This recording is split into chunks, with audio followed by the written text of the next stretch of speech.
Hello friends, નમસ્કાર કેમ છો મિત્રો, બધા? સ્વાગત છે તમારું તમારું આપણી આ ચેનલ આપણી ડેઈલી આ લાઈફ હેલ્થ યુઝિસ રિલેટેડ રસોડું ચેનલમાં મારું જેમાં દવાખાનુંમાં આપણે જેમાં આપણે આયુર્વેદિક ઉપચારો આયુર્વેદિક અને આધારિત અને ઘરેલું હેલ્થ નુસ્ખાઓ રિલેટેડ વિશે વિડીયો વાત બનાવતા કરીશું. હોઈએ છીએ.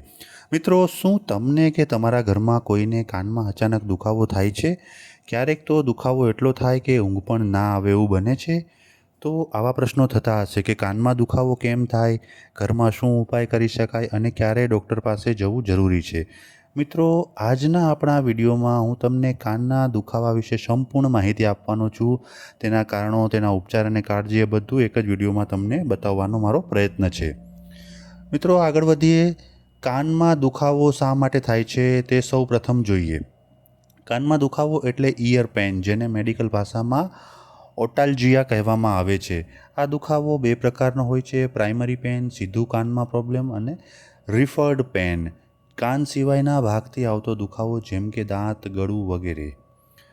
નંબર 2, કાનમાં દુખાવો થવાના મુખ્ય કારણો. તો મિત્રો, ચાલો હવે જાણીએ સૌથી કોમન કારણો જેના કારણે કાનમાં દુખાવો થાય છે. એમાં નંબર 1, ઇન્ફેક્શન. મિત્રો, બાળકોમાં સૌથી વધારે ઇન્ફેક્શન થાય છે. તે બેક્ટેરિયા કે વાયરસના કારણે થાય છે. તે તાવ સાથે પણ થઈ શકે છે. નંબર 2, પાણી ભરાઈ જવું. મિત્રો, સ્વિમિંગ કે નહાતા સમયે પાણી ભરાઈ જવાથી કાનમાં દુખાવો થાય છે. અંદર વધારે મોઇશ્ચર રહે તો ઇન્ફેક્શન થાય છે. નંબર 3, મેલ. મિત્રો, વધારે મેલ ભરાઈ જવાથી પણ કાનમાં દુખાવો થાય છે. સાંભળવામાં તકલીફ અને દુખાવો થઈ શકે છે. નંબર 4, ઠંડી, ખાંસી. મિત્રો, નાક બ્લોક થવાથી પણ કાનમાં દુખાવો થઈ શકે છે. તેનું પ્રેશર કાનમાં પડવાથી કાનમાં દુખાવો થાય છે. નંબર 5, દાંત કે જડબાનો દુખાવો. મિત્રો, ઘણી વખત ઇયર પેનથી પણ દાંતથી પણ આવતો હોય છે, કેમ કે દાંત દુખવાને કારણે તેનો દુખાવો કાન સુધી પણ પહોંચતો હોય છે. નંબર 6, કાનમાં ઈજા. મિત્રો, ઇયરબડ, પિન, મેચસ્ટિક વગેરે વાપરવાથી કાનમાં ઈજા થઈ શકે છે. માટે તમારે કાન સાફ કરવા માટે યોગ્ય વસ્તુનો જ ઉપયોગ કરવો જોઈએ. નંબર 7, ઊંચા અવાજ. હેડફોનથી વધારે ઊંચો અવાજ સાંભળવાથી તમને કાનમાં ઈજા થઈ શકે છે. હવે જોઈએ કે કાનમાં દુખાવા થવાના લક્ષણો કયા છે.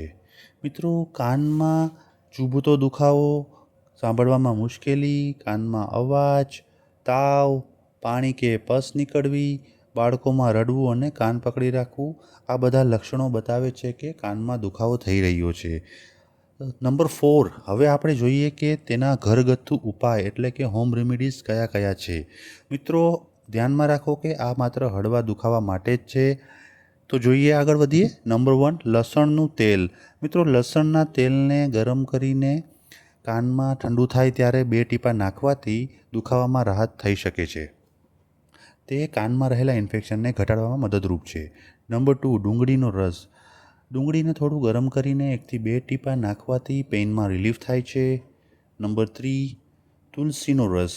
મિત્રો, નેચરલ એન્ટિસેપ્ટિક છે તુલસીનો રસ. તે ઇન્ફેક્શન સામે અચૂકપણે કામ કરે છે. નંબર 4, ગરમ પેક એટલે કે શેક. મિત્રો, કાન પર ગરમ કપડું રાખો, તેનાથી દુખાવો ઓછો થાય છે. હવે મિત્રો, જોઈએ કે કાનમાં દુખાવો થતો હોય ત્યારે શું ન કરવું જોઈએ. કાનમાં શાર્પ વસ્તુ ક્યારેય ન નાખવી અને વધારે દવા પોતે જાતે ન લેવી જોઈએ. નંબર 5, ક્યારે ડૉક્ટર પાસે જવું તેના વિશે વાત કરીએ.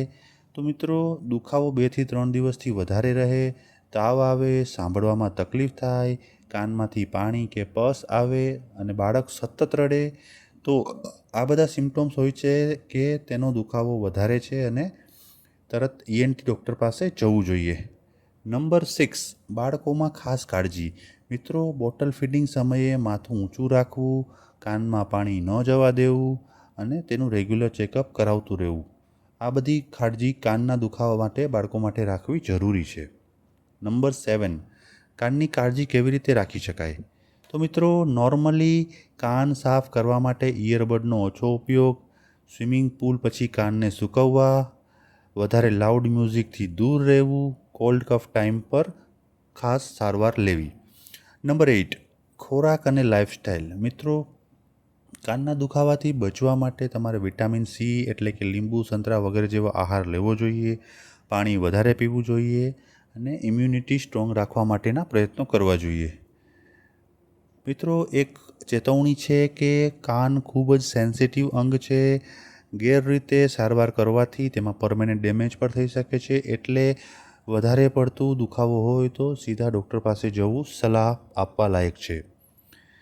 તો મિત્રો, જો તમને આ વિડીયો મદદરૂપ લાગ્યો હોય તો લાઈક કરજો, તમારા ફેમિલી અને ફ્રેન્ડ સાથે શેર કરજો અને આવી જ યુઝફુલ હેલ્થ ઇન્ફોર્મેશન માટે ચેનલને સબસ્ક્રાઈબ કરવાનું ભૂલશો નહીં. અને જે લોકોએ ચેનલને સબસ્ક્રાઈબ કરી છે તેમનો ખૂબ ખૂબ ધન્યવાદ. તો મિત્રો, તમને આ વિડીયો કેવો લાગ્યો તો કોમેન્ટમાં જણાવો. નવા વિડીયો જોવાની તમારી ઈચ્છા હોય તો તે વિષય મને કોમેન્ટમાં લખો, જેથી કરીને હું તે વિષય ઉપર વિડીયો બનાવવાનો પ્રયત્ન કરું. મિત્રો, ફરી મળીશું એક નવા વિડીયો સાથે, એક નવી ઉર્જા સાથે. ત્યાં સુધી આવજો.